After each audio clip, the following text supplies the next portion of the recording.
엄마, 뭐 하는 거예요? 서류에 사인만 하면 된다고요. 왜 이렇게 고집을 부리세요? 아들아, 내가 미쳤다고 생각하니? 내 재산을 내가 가져가겠다고? 내가 널 어떻게 키웠는데 나한테 이러니? 엄마, 제발요. 우리 애들 학원비도 벅차고 집 대출금도 갚아야 하고 엄마가 도와주셔야 해요. 저희 길바닥에 나앉는 거 보시고 싶으세요? 네가 나를 도와준 적은 있니?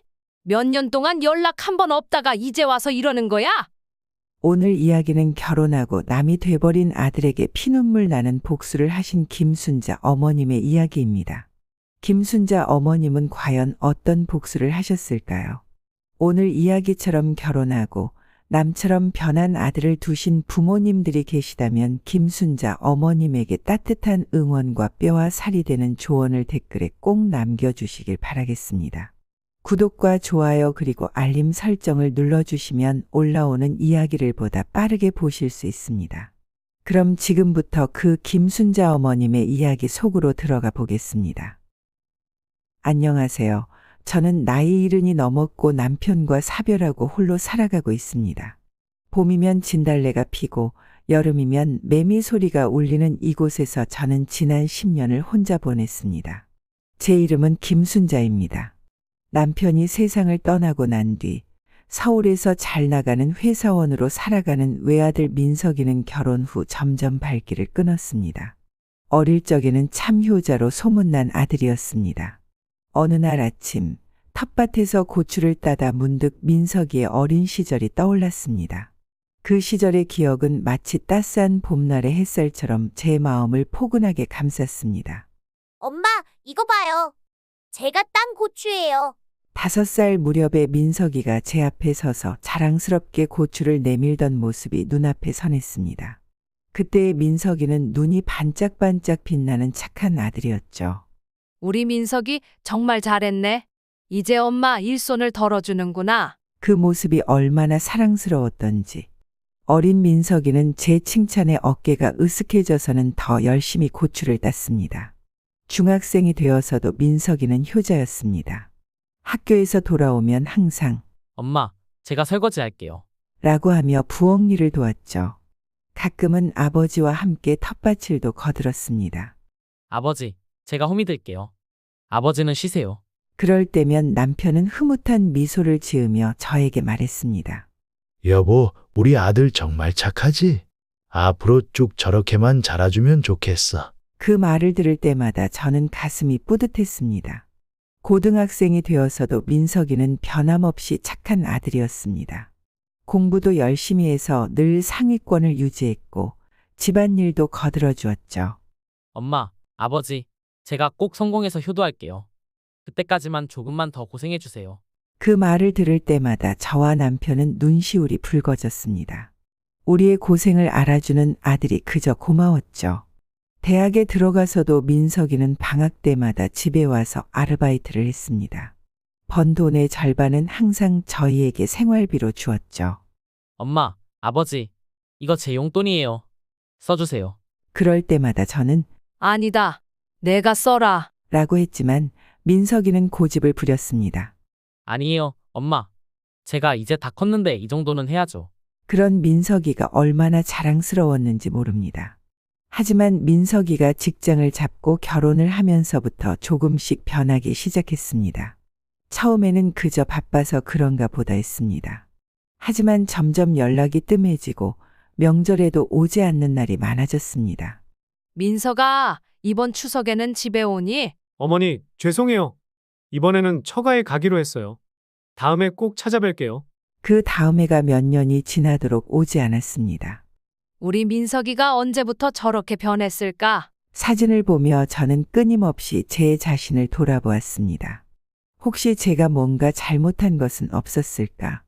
아들에게 너무 많은 것을 바란 것은 아니었을까? 그러다 문득 민석이가 결혼하기 직전 마지막으로 집에 왔을 때의 기억이 떠올랐습니다. 어머니, 아버지, 제가 이제 장가를 가게 됐습니다. 앞으로 제 가정을 꾸려나가야 해서 자주 찾아뵙지 못할 것 같아요. 너무 서운해하지 마세요. 그때 저는 웃으며 대답했습니다. 그려, 내 삶이 더 중요하지. 가끔 연락이나 해주면 된다. 이번 명절에도 엄마, 회사 일로 바빠서 이번엔 처가에만 가기로 했어요. 라는 말만 전화로 전할 뿐이었죠. 며느리는 아예 얼굴조차 비치지 않았고 손주아이의 모습은 SNS에서나 가끔 볼 수 있었습니다. 그래도 저는 괜찮았습니다. 동네 친구가 가끔 들러 말동무가 되어주고 텃밭에서 기르는 상추며 고추가 저의 친구가 되어주었으니까요. 언니, 아들놈이 또 안 왔어. 서울 사람들은 다 그렇소. 동네 친구의 말에 저는 그저 쓴웃음만 지었습니다. 괜찮아. 민석이도 바쁜가 봐. 젊은 사람들 사는 게 쉽지 않지 뭐. 하지만 제 마음 한구석에는 항상 쓸쓸함이 자리 잡고 있었습니다. 손주들의 제잘거리는 소리로 가득 찼으면 하는 마음에 아이들이 놀 수 있는 장난감도 사놨는데 이 집은 너무나 조용했거든요. 세월이 흘러 계절이 바뀌고 저는 그렇게 혼자만의 시간을 보내고 있었습니다. 봄에는 텃밭에 고추 모종을 심고 여름에는 풋고추를 따며 가을에는 김장을 하고 겨울에는 눈 쌓인 마당을 쓸며 그렇게 하루하루를 보냈습니다. 하지만 세상 일이란 참 알 수가 없더군요. 3개월 전 저희 마을 근처로 GTX가 들어선다는 소식이 전해졌습니다. 남편이 남긴 땅이 바로 그 노선 위에 있었고 땅값은 하룻밤 사이에 상상 이상으로 뛰어올랐습니다. 언니, 경사 났어. 언니네 땅이 금싸라기가 됐어. 이웃 동생이 헐레벌떡 달려와 소식을 전해주었습니다. 응? 무슨 소리야? GTX가 언니네 땅을 지나간다 아입니까? 그 땅이 지금 억 단위로 뛰었다 아입니까? 순간 머리가 어지러웠습니다. 돌아가신 남편이 순자야, 이 땅 절대 팔지 마라. 우리 아들 민석이 주려고 남겨놓는 거야. 라고 하셨던 말씀이 떠올랐습니다. 그리고 그날부터였을까요? 몇 년 동안 발길을 끊었던 아들 민석이가 갑자기 찾아왔습니다. 어머니, 보고 싶어서 왔어요. 그동안 너무 죄송했습니다. 현관문을 열자 민석이가 서 있었습니다. 까만 머리가 희끗희끗해진 것을 보니 세월이 많이 흘렀다는 걸 실감했습니다. 어머니, 그동안 연락도 못 드리고 정말 죄송해요. 민석이의 목소리에는 애틋함이 묻어있는 듯했지만 왠지 낯선 느낌이 들었습니다. 그래, 들어오너라. 밥은 먹었니? 네, 먹고 왔어요. 어머니, 요즘 건강은 어떠세요? 늙은이가 그러려니 하고 살지. 뭐 특별히 아픈 데는 없다. 어색한 대화가 이어졌습니다. 텔레비전에서는 뉴스가 나오고 있었고 그 뉴스에서는 GTX 개발 소식을 전하고 있었습니다. 어머니, 그 땅 혹시 팔 생각 없으세요? 민석이의 눈빛이 순간 변했습니다. 저는 그 눈빛을 놓치지 않았습니다. 왜? 네가 필요하니? 아, 그게 요즘 부동산이 많이 올랐다고 해서요. 어머니 노후에 도움이 될 것 같아서요. 민석이의 말에 순간 가슴이 철렁 내려앉았습니다. 아들의 속내가 보였기 때문입니다. 일주일 후에는 며느리도 함께 왔더군요. 반찬통을 들고서 말입니다. 어머님, 이제부터는 제가 자주 찾아뵐게요. 너무 죄송해요. 처음에는 그저 기뻤습니다. 오랜만에 찾아온 가족의 모습에 눈물이 날 것만 같았으니까요. 하지만 그것도 잠시였습니다. 어머님, 솔직히 말씀드릴게요. 우리 가족이 지금 매우 어렵습니다. 남편은 실직 위기에 처해 있고 아이들은 학원비 때문에 스트레스 받고 있어요. 내가 그렇게 어렵다면 내가 용돈이라도 좀 줄까? 며느리의 눈이 번뜩였습니다. 용돈 말고 어머님, 그 땅을 저희에게 주시면 안 될까요? 저는 깜짝 놀랐습니다. 뭐라고? 그 땅을 너희에게 주라고? 네, 어머님. 어차피 나중에 저희 것이 될 텐데 지금 주시면 어떨까요? 어머님 생활비는 저희가 매달 드릴게요. 그 순간 저는 분노가 치밀어 올랐습니다. 며느라, 내가 지금 무슨 말을 하는 거니? 내가 죽기를 바라는 거야? 며느리는 당황한 듯 했지만 이내 표정을 가다듬었습니다. 아니에요, 어머님. 그저 현실적으로 생각해보자는 거예요. 나가라. 당장 이 집에서 나가. 며느리의 말투는 싹싹했지만 그 속내가 너무나 뻔히 보였습니다. 한 달 동안 아들과 며느리는 번갈아가며 찾아왔습니다. 매번 올 때마다 땅 이야기를 꺼내더군요. 어머니, 그 땅 관리가 쉽지 않을 거예요. 제가 대신 해드릴게요. 어머님, 요즘 노인분들 사기당하는 경우가 많대요. 저희가 잘 관리해드릴게요.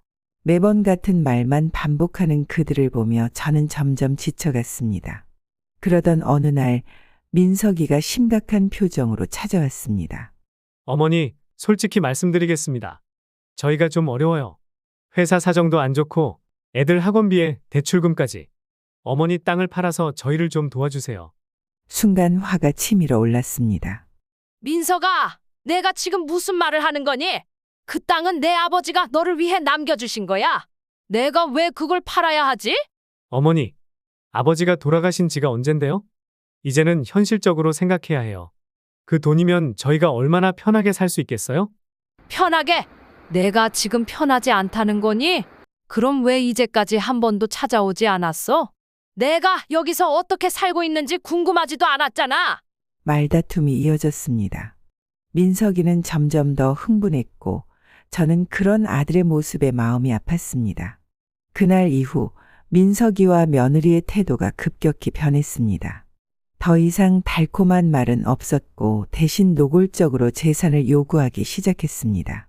어머니, 제발 우리 좀 도와주세요. 이대로 가다간 저희 집 망해요. 어머님, 그 나이에 그 큰 재산을 어떻게 관리하시려고 그러세요? 저희한테 맡기세요. 하루는 민석이가 한 남자를 데리고 왔습니다. 어머니, 이분은 정신과 전문의 김 선생님이세요. 어머니 상태를 좀 봐주시겠대요. 뭐라고? 내가 미쳤다고 생각하는 거니? 아니에요, 어머니. 그저 건강검진 차원에서. 그제서야 저는 깨달았습니다. 민석이가 저를 정신병원에 강제 입원시키려 한다는 것을요. 제가 정신적으로 불안정하다는 이유로 재산 관리 권한을 빼앗으려는 속셈이었습니다. 나가! 당장 나가! 저는 소리를 지르며 그들을 내쫓았습니다. 그날 밤 저는 밤새 울었습니다.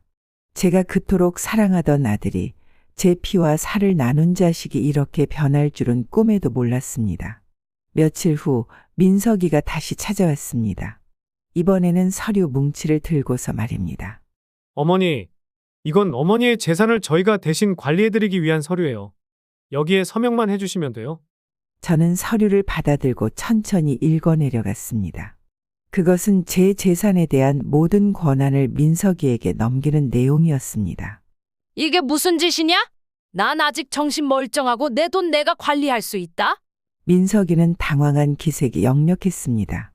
어머니, 이건 그저 어머니를 보호하기 위한. 보호? 날 보호한다고? 내가 지금까지 날 보호한 적이 있기는 하니? 저는 서류를 찢어버렸습니다. 민석이의 얼굴이 굳어지는 걸 보며 저는 마음을 다잡았습니다. 민석아, 내가 이렇게까지 변할 줄은 몰랐다. 내가 널 어떻게 키웠는데. 어머니, 제발요. 현실을 보세요. 그 돈이면 우리 가족이 얼마나 편하게 살 수 있겠어요? 그래, 내 말대로 현실을 봐야겠구나. 넌 이제 내 아들이 아닌 것 같구나. 나가거라. 민석이는 믿을 수 없다는 듯한 표정으로 저를 바라보았습니다.